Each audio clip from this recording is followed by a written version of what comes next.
He's a baller. I think that's because that's a good defense too. So that doesn't shock me, but that is impressive. So I'm happy for him. Let's go Niners! The 49ers dominate the Bucs with a historic passer rating and star performance by Aiyuk. In our exclusive report on yesterday's thrilling matchup between the 49ers and the Bucs, we bring you all the details of San Francisco's victory, highlighting Brock Purdy's astonishing performance, achieving a historic passer rating. Don't miss the passionate reactions from players and the coach in the face of this spectacular triumph. The 49ers face the most crucial stretch of 3 games in the season, but before taking on Seattle, Philadelphia, and Seattle again, San Francisco had to take care of the Tampa Bay Buccaneers on Sunday at Levi's Stadium. Quarterback Brock Purdy had one of his best games, and it was against the team he faced in his first NFL start last December. The 49ers entered the final quarter with a 20-point lead and secured a 27-14 victory over Baker Mayfield and the Buccaneers, improving to 7-3 with their second consecutive win after 3 straight losses. Now, the 49ers enter the crucial part of their schedule that could determine their fate or position in the NFC playoffs. Here are 3 key points from Sunday's game. The myth about Purdy's arm. Despite claims of having a weak arm, Purdy can throw the ball down the field. He had a great day on Sunday against a solid Buccaneers defense, completing 21 of 25 passes for 333 yards, with 3 touchdowns and no interceptions. His passer rating was 158.3, the highest possible. Purdy demonstrated his ability to connect deep passes on Sunday when he delivered a perfectly thrown pass that traveled 45 yards in the air and hit wide receiver Brandon Aiyuk in stride past Buccaneers cornerback Jamal Dean. Aiyuk caught the pass while Dean fell to the ground. He then took the ball the rest of the way for a 76-yard touchdown that gave the 49ers a 20-7 lead early in the third quarter. Aiyuk finished the day with 5 receptions for 156 yards.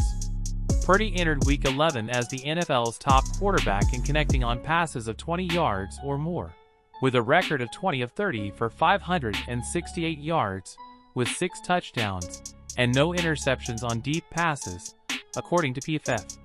His completion percentage of 66.7 was 6 points better than the second-place rookie from the Houston Texans, C.J. Stroud.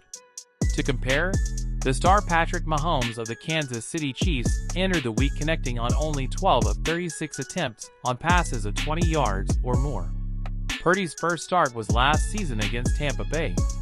On Sunday, he made his 18th start in his career, including 3 in the postseason. We've definitely reached the point where we can take the pre-draft assessment report on Purdy and any mention of his lack of arm strength and toss it in the incinerator. Hufanga's injury casts a shadow.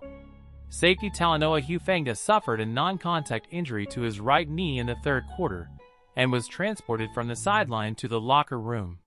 The 49ers announced that he was ruled out from returning to the game, always an ominous sign, and they can only hope that the MRI provides encouraging news for the third-year pro. Hufanga awkwardly fell to the ground in a play where Buccaneers wide receiver Rackett White caught a short pass, made a move to evade the safety, and gained 11 yards in the third quarter. Rookie Jair Brown, a third-round pick from Penn State in 2023, replaced Hufanga on defense to finish the game. And finish the game he did. Brown deflected a 4th-down pass in the end zone against Mike Evans at the end of the fourth quarter to thwart the Bucs' attempt to cut the lead to a single score. Then, Brown followed up with an interception in the end zone to end the Buccaneers' last chance. Nick Bosa pressured Mayfield, and Dre Greenlaw deflected the pass. Although not as flashy as his performance in Week 10 against the Jacksonville Jaguars, the 49ers' defense was effective. Mayfield had some solid statistics, but they stiffened while also dropping for potential interception opportunities. The 49ers generally adopted a bend-but-not-break approach.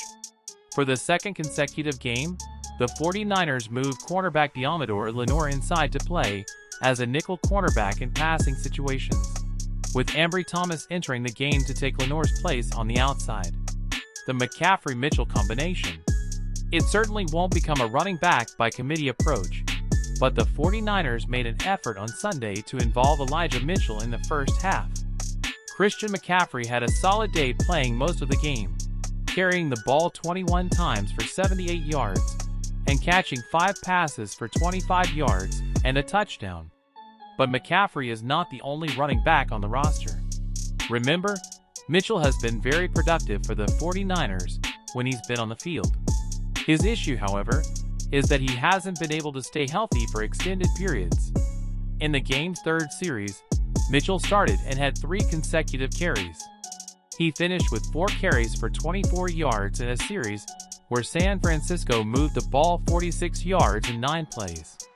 Jake Moody kicked a 37-yard field goal to give the 49ers a 10-0 lead in the second quarter. McCaffrey took a break after scoring a touchdown for the 18th time in his last 19 games with the 49ers. The 49ers closed a 12-play, 80-yard drive with a 4-yard touchdown pass from Purdy to McCaffrey in the middle of the first quarter. Brock Purdy was nearly flawless during the 49ers' 27-14 victory over the Tampa Bay Buccaneers on Sunday at Levi's Stadium, becoming the first franchise quarterback in history to register a perfect passer rating with 20 or more pass attempts in a game.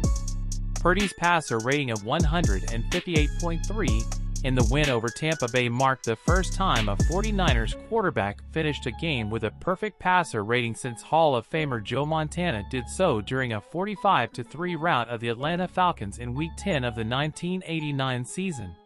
Both Montana and Steve Young had a game with a perfect passer rating during the 1989 season, a year that culminated with the 49ers crushing the Denver Broncos 55-10 in Super Bowl 24. Purdy finished Sunday's victory with 22 of 25 completed passes for 333 yards and 3 touchdowns, without making mistakes for the second consecutive game. This included a 76-yard touchdown pass to Brandon Ayuk on the first drive of the second half, the longest play in Purdy's career, and also the longest touchdown pass thrown by any player during the 2023 NFL season. Coach Kyle Shanahan effusively praised Purdy's performance against the Buccaneers. "I thought he played really well," Shanahan told reporters after Sunday's victory. "There were very few passes that he missed. He protected the ball extremely well. When there was nothing there, we didn't have any intentional losses. He also did a good job moving the chains, especially at the end with the quarterback sneak. I thought he had an incredible game." After the game, 49ers running back Christian McCaffrey commented on Purdy's perfect passer rating against the Buccaneers. "Wow, he had a perfect passer rating," McCaffrey told reporters in the locker room. "That's amazing. He's a player, man. He's a player. That's a good defense, too. I'm not surprised, but it's impressive. I'm happy for him." On some Sunday night programs, even during some broadcasts of the game between the 49ers and the Buccaneers, everyone was talking about Purdy and his incredible on-field performance. Even commentators, who used to criticize Purdy a lot, were silenced. Not only them, but several other media members praised Purdy's phenomenal performance, showing that he's not a fluke, as they frequently claimed. On a day when wide receiver Brandon Ayuk recorded a personal best 156 receiving yards, he wasn't aware of Purdy's remarkable passer rating. "Seriously?" Ayuk asked reporters after being informed about Purdy's passer rating. "I didn't know that. He was playing well. When we were coming out of breaks, the ball was already on us." After crushing Tampa Bay 35-7 in his first NFL start nearly a year ago, Purdy has made a habit of tormenting the Buccaneers' defense. In 2 starts against Tampa Bay, Purdy has recorded an 80% completion rate, averaging 11.2 yards per pass attempt, 6 total touchdowns, and 0 turnovers. Now, facing the quick turnaround of a short week, Purdy and the 49ers will head to Seattle to face the Seahawks on Thursday at Lumen Field, the site of Purdy's first road win during the 21-13 victory that secured the NFC West last season. Now, talking a bit more about Hufanga's injury, head coach Kyle Shanahan confirmed on Monday that safety Talanoa Hufanga's season has come to an end due to a torn anterior cruciate ligament (ACL) in his right knee. Hufanga suffered the injury during Sunday's game against the Buccaneers while attempting a tackle in open field in the third quarter. Fortunately, Shanahan reported that the ACL tear is clean, with no additional damage to the surrounding ligaments. There is optimism that Hufanga could be ready to play at the beginning of the next season. To replace Hufanga, the team has now turned to third-round rookie Jair Brown to fill the void left by Hufanga. Brown showcased his skills during Sunday's game with 4 tackles, 2 crucial interventions preventing touchdowns, and an interception in the red zone.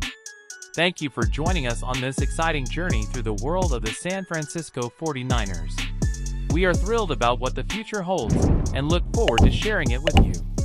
Until next time, keep supporting your team.